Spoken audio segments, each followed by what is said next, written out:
একদিকে কলম্বিয়াকে হারিয়ে কোপা আমেরিকা চ্যাম্পিয়ন হয়েছে আর্জেন্টিনা, অন্যদিকে ইংল্যান্ডকে হারিয়ে ইউরো সেরা হয়েছে স্পেন। এবার ফুটবল ভক্তদের অপেক্ষায় ফিনালেসিমিয়া। কবে দুই ফুটবল শক্তিধর দেশ একে অপরের মুখোমুখি হবে তা জানতে উদগ্রীব ভক্তরা। কারণ একদিকে রয়েছে ওস্তাদ লিওনেল মেসি ও আরেকদিকে রয়েছে তার শিষ্য লামিন ইয়ামাল। গুরু শিষ্যের লড়াইয়ে শেষ হাসিটা কে হাসবে এটাই দেখার পালা। আশা পূর্ণ হয়েছে স্পেনের বিস্ময় বালকের। ইয়ামাল 8 বারের ব্যালন ডি'অর ও বিশ্বকাপ জয়ী খেলোয়াড়ের মুখোমুখি হতে চান।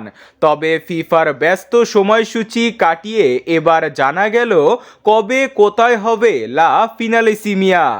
একদিকে রয়েছে 2025 সালে আর্জেন্টিনার বিশ্বকাপ বাছাই পর্বের ম্যাচ, অন্যদিকে স্প্যানিশ জায়ান্টদের রয়েছে ন্যাশনাল লিগ সহ নানা টুর্নামেন্ট, মাঝপথে আবার ফিফার ক্লাব বিশ্বকাপ। তবে আর্জেন্টিনার বিশ্বস্ত সাংবাদিক গ্যাস্টন ইডুল নিজের টুইটার পোস্টে ফিনালেসিমিয়া নিয়ে দিলেন এক নতুন আপডেট।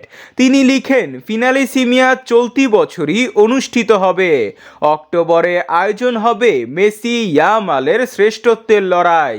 কারণ সেপ্টেম্বরে আর্জেন্টিনার বাছাই পর্বের ম্যাচ শেষ হবে, আর তখন স্পেনের ন্যাশনাল লিগ সহ সকল ব্যস্ত সূচি শেষ হবে, আর তখনই আয়োজন হবে লা ফিনালেসিমিয়া। আর ফিনালেসিমিয়ার ভেন্যু হিসাবে বার্সেলোনার হোম টাউনকে টার্গেট করা হয়েছে। কারণ একদিকে থাকবে বার্সার সর্বকালের সেরা লিওনেল মেসি ও আরেকদিকে থাকবে বার্সেলোনার তরুণ তারকা লামিন ইয়ামাল।